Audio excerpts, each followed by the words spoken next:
স্বাগত ডিবিসি সংবাদে আপনাদের সাথে আছি রেদওয়ান আহমেদ। এবার জানাবো খবরের বিস্তারিত। বাতাসে বহিছে প্রেম, নয়নে লাগিল নেশা, কারাজে ডাকিল পিছে, বসন্ত এসে গেছে। শিমুল পলাশ বনের আগুন জানান দিচ্ছে ফাগুন এসে গেছে। জুলাই আগস্টের গণঅভ্যুত্থানের পর নতুন বাংলাদেশে প্রথমবারের মতো উদযাপিত হচ্ছে বসন্ত উৎসব ও ভালোবাসা দিবস। ঋতুরাজকে বরণ করে নিতে সকাল থেকেই ঢাকা বিশ্ববিদ্যালয়ের চারুকলার বকুলতলায় চলছে উৎসব। প্রকৃতিতে ফাগুনের হাওয়া, বাতাসে বসন্তের উন্মাদনা, আর সেই উন্মাদনায় বাসন্তী রঙের শাড়ি পরে খোপায় গাঁদা, পলাশসহ নানা রঙের ফুল গুঁজে তরুণীরা বেরিয়ে পড়েছেন বসন্ত বরণে। ভিড় করছেন শাহবাগ, চারুকলা চত্বর, টিএসসি, পাবলিক লাইব্রেরি, সোহরাওয়ার্দী উদ্যান, ঢাকা বিশ্ববিদ্যালয় ক্যাম্পাসে। লাল, হলুদ, বাসন্তী রঙের পাঞ্জাবি আর ফতুয়ায় নিজেদের সাজিয়েছেন ছেলেরা। পরিবার পরিজন নিয়ে ফাগুন হাওয়ায় মেতেছেন নগরবাসী। ষড়ঋতুর বাংলাদেশে কিছু কিছু দিন হয়ে ওঠে বড্ড রঙিন। আনুষ্ঠানিকতায় ভেসে ওঠে সুন্দরের প্রতিচ্ছবি। বসন্তের সূচনায় ভালোবাসার দিনটিও তেমন। ফাগুনের প্রকৃতিতে বদলে যায় মানুষের আবেগও। মজনু হোসেনের ক্যামেরায় আরও জানাচ্ছেন রেদওয়ান আহমেদ। আজ দক্ষিণ হাওয়ার সাথে সে হৃদয়ে নাচিয়া যায়, আজ বধুয়া রাখি পাতে কোন স্বপনে লোহায়। নগর সভ্যতায় বনানী হারিয়ে গেলেও কংক্রিটের নগরীতে কিছু পথ ছেয়ে গেছে ফুলে ফুলে। বসন্তের প্রকৃতি জানান দিচ্ছে নগরে ভালোবাসার ছোঁয়া লেগেছে। আজ বধুয়া রাখি পাতে কোন স্বপনে লোহায়। বিশেষ করে তরুণদের মনে রঙের ছোঁয়া যেন একটু বেশি। বসন্ত ভালোবাসায় তাদের উচ্ছ্বাস বাঁধ ভাঙা। সবকিছু মিলে আসলে প্রেমের মাসই হচ্ছে বসন্ত। তো একটু বিরহ, একটু ভালো লাগা, একটু নতুন করে প্রেম, নতুন কুড়ি যেরকম বসন্তকালে ফোটে পাতাতে বা গাছে, ঠিক সেরকমই হচ্ছে বসন্ত। একদিন স্পেশালি অনেক বেশি কিছু গিফট দিয়ে দেওয়া, এটার মধ্যে অ্যাকচুয়ালি কিছু নাই। প্রত্যেক দিন লিমিটেড করে যতটুকু নিজের বউকে কিংবা ফ্যামিলির মানুষকে সবাইকে একসাথে নিয়ে থাকা যায়, আই থিঙ্ক এটা হচ্ছে পারফেক্ট। প্রকৃতির সঙ্গে মানুষের মনের অবিচ্ছেদ্য এক সম্পর্ক রয়েছে।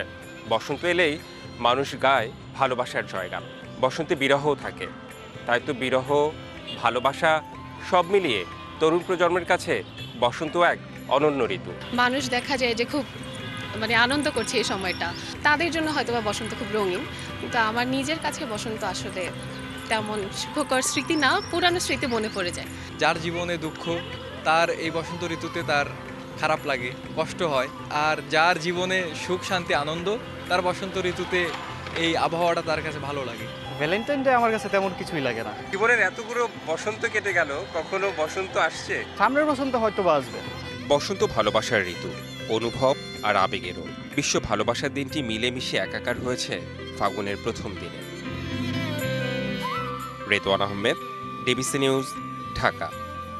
শীতের জীর্ণতা মুছে দিয়ে নবরূপে জেগে ওঠে বাংলার প্রকৃতি। পলাশ শিমুলের লালের সমারোহ জানান দেয় বসন্তের। ফাগুন হাওয়ায় হাওয়ায় দোল খেতে থাকে গাছে গাছে, ডালে ডালে নবীন পাতা আর ফুলেরা। নব বসন্তের সেই দোল এখন সুনামগঞ্জের শিমুল বাগানে। আর জাদুকাটা নদীর তীরে ভিড় সৌন্দর্য পিপাসুদের। বাতাসে বহিছে প্রেম, নয়নে লাগিল নেশা, কারাজে ডাকিল পিছে, বসন্ত এসে গেছে। লাবণ্যহীন জীর্ণ শীর্ণ শীত হটিয়ে বাংলার প্রকৃতিতে এখন বসন্তের দামাল হাওয়া। আগুন ছড়ার রূপ নিয়ে ডালে ডালে, শাখায় শাখায় ফুটেছে শিমুল। মোলায়েম পাপড়ি মেলা শিমুলের রূপের ছটা চারদিকে। এমন চিত্র সুনামগঞ্জের তাহিরপুরের জাদুকাটা নদী পাড়ের শিমুল বাগানের।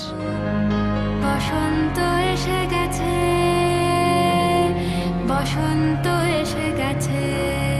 শিমুল বাগান, আকাশ পানে ফুটে থাকা ফুল, এমন মনোহরণ দৃশ্য দেখতে দূর দূরান্ত থেকে ছুটে আসছেন সৌন্দর্য পিপাসুরা। শিমুল বাগানে এসে খুব ভালো লাগছে, খুব অনুভূতি ফিল করছি। I came from England.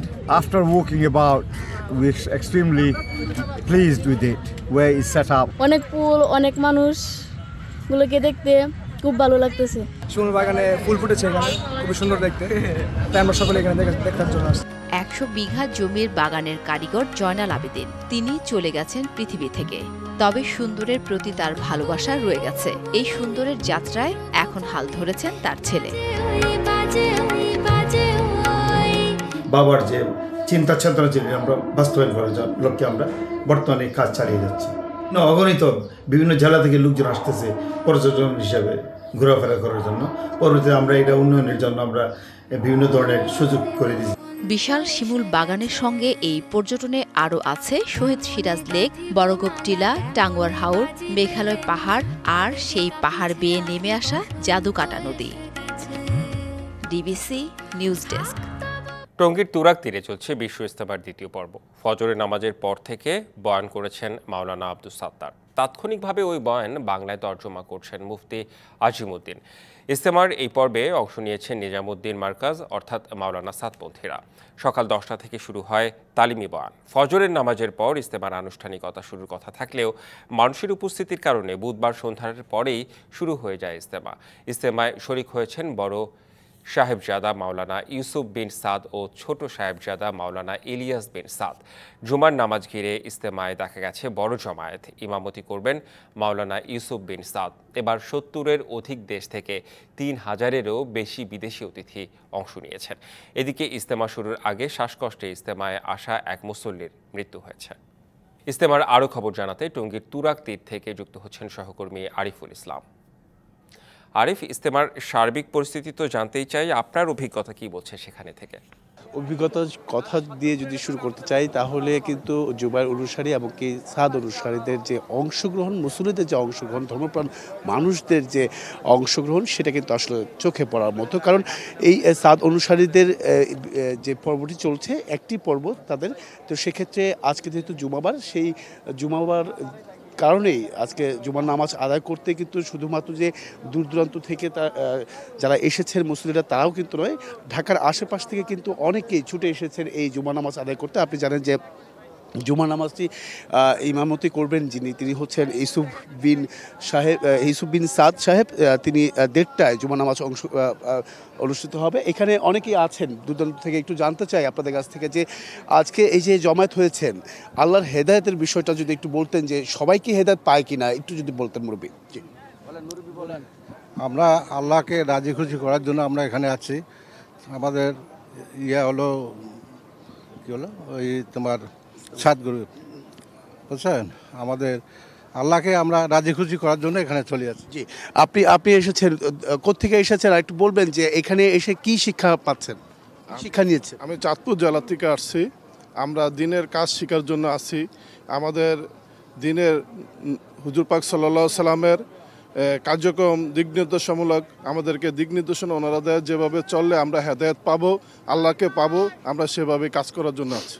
অসংখ্য ধন্যবাদ। রেদন, মূলত বিষয়টা হচ্ছে যে এখানে যারাই আসছেন আল্লাহর হেদায়েত পাওয়ার জন্য আসছেন এবং কি ইসলামের যে শিক্ষা এখান থেকে অর্জন করবেন তারা, এই শিক্ষাটা টানা 3 দিনের যে হেদায়েতি বয়ান তারা শুনবেন বা মেহনত করবেন আল্লাহর রাস্তা বা আল্লাহকে রাজি খুশি করার জন্য যে মেহনতটি করবেন, সেই মেহনত এবং কি ইসলামের দাওয়াত পৌঁছে দেবেন এমন প্রত্যাশাই কিন্তু করছেন এখানকার যারা ধর্মপ্রাণ মানুষ আছেন প্রত্যেকেই। তো এই ছিল এখান থেকে রেদন সবশেষ। জি আরিফ, আপনাকে অনেক ধন্যবাদ। ইংলিশ প্রিমিয়ার লিগে রাতে মাঠে নামবে চেলসি। অ্যাওয়ে ম্যাচে ব্লুদের প্রতিপক্ষ ব্রাইটন। আমেরিকান এক্সপ্রেস স্টেডিয়ামে ম্যাচটা শুরু হবে রাত 2টায়।